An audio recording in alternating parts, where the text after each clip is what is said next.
Bom dia, meus amados irmãos, que a graça e a paz do nosso bondoso Deus, o amor do Senhor Jesus Cristo, exemplar, alcance nossas vidas, nossos corações, de maneira que o seu Espírito nos convença, nos revele, nos transforme com o poder de Deus. Meus amados, hoje, sexta-feira, chegamos aqui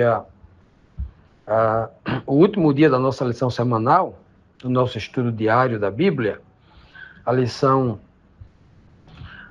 número 11 do livro de Isaías, que a gente estudou a semana todinha, né? Vamos aqui concluí-la agora.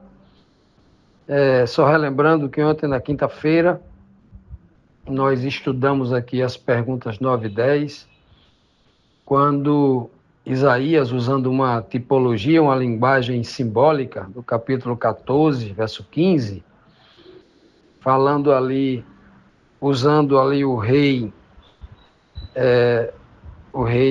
dos assírios, ou o rei da Babilônia, né? Como um tipo para apontar para Satanás, dizendo que ele seria precipitado, jogado de um precipício abaixo para o reino dos mortos, né? E a gente viu que Satanás foi expulso do céu para a terra, como diz o livro do Apocalipse, né? E o próprio Cristo. Vimos também na 10ª pergunta de qual será a constatação daqueles que vieram, que virem, né? Retornarem, ou melhor, que olharem, né? Virem de ver o rei da Babilônia destruído na tipologia ali de Satanás, né? A Bíblia disse lá em Isaías 14, 16 e 17, que os que contemplarem essa destruição dele, né? Tanto o rei da Babilônia quanto o diabo no tempo do fim, no fim de tudo, né? Vão dizer para ele, né? Como se tivesse ali uma constatação e um alívio, até quem sabe até uma linguagem meio deboche, né? meio irônica.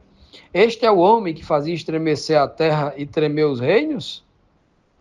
Está tão frágil aqui agora, está tão pequeno, né? Diante do juízo de Deus, é mais ou menos isso que a linguagem lá quer dizer, né?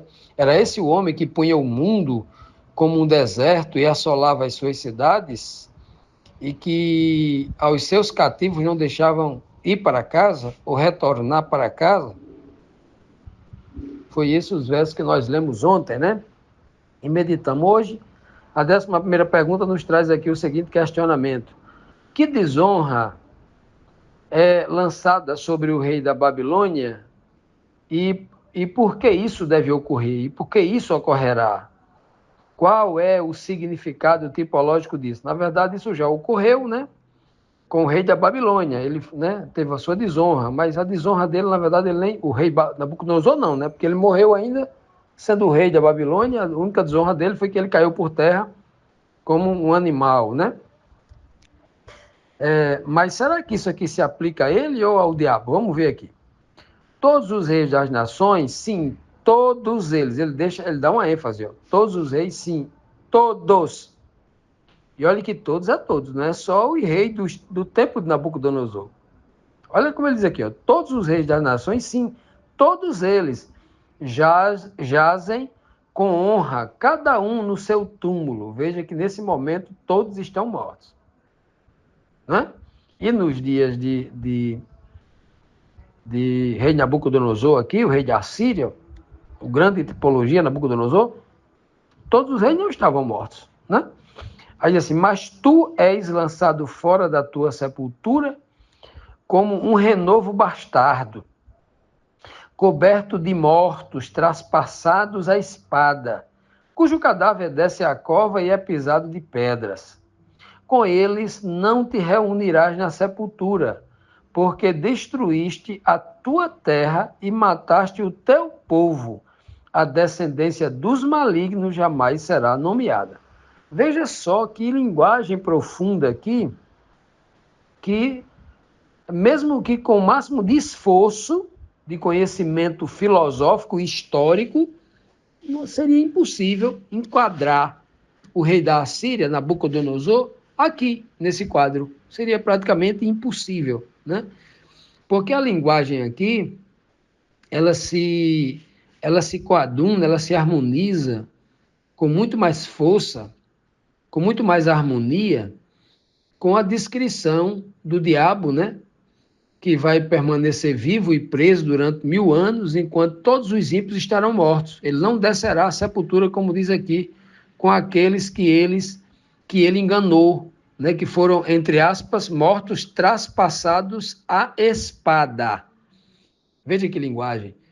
Por isso que a Bíblia diz que a palavra de Deus, ela é uma espada de dois gumes. Aqueles que foram julgados e condenados pela palavra de Deus. Essa é a verdade bíblica.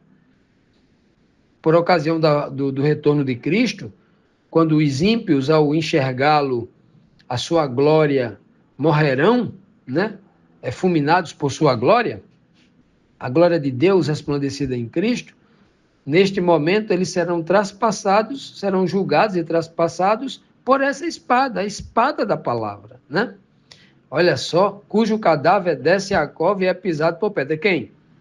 Os ímpios. Mas Satanás e o seu exército de anjos caídos permanecerão vivos, presos durante 1000 anos.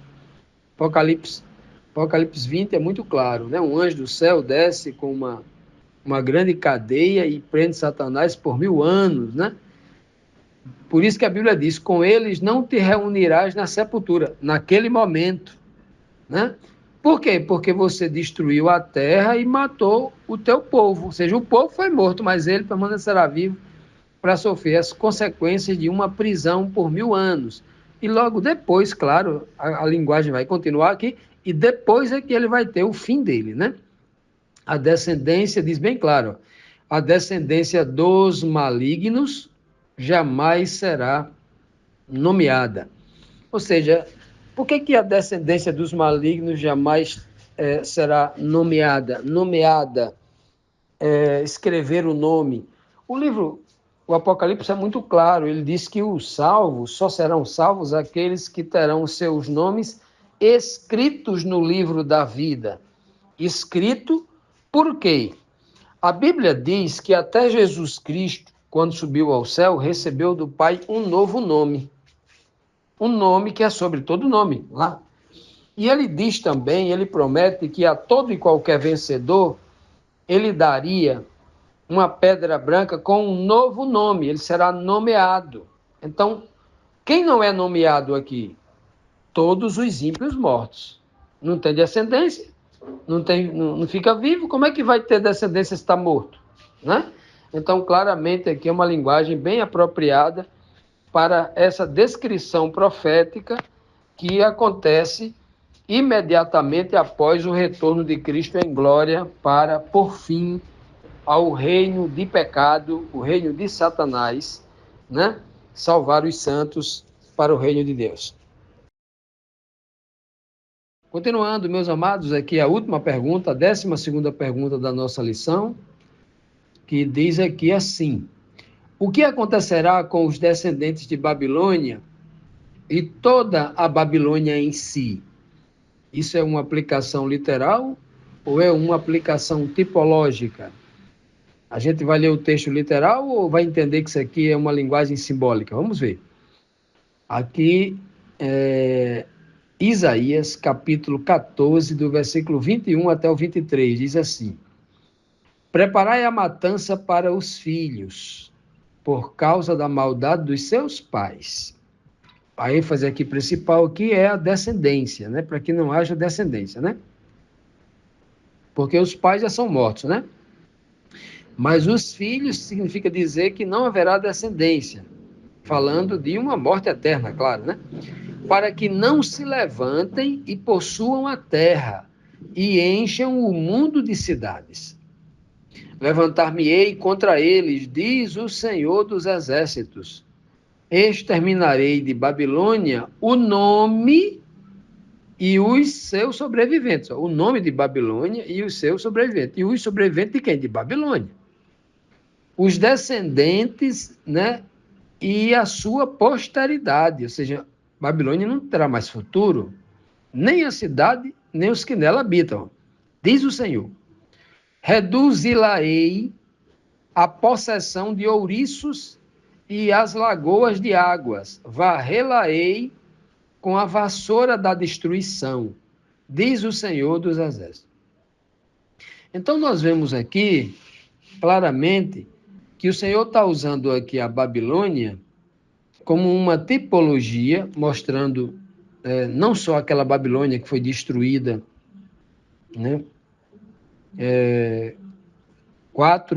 quase 5 séculos antes de Cristo, foi destruída. Hoje lá é só ruínas, lá no Iraque, onde está localizada essa Babilônia de Nabucodonosor, para onde foram levados os judeus cativos, né?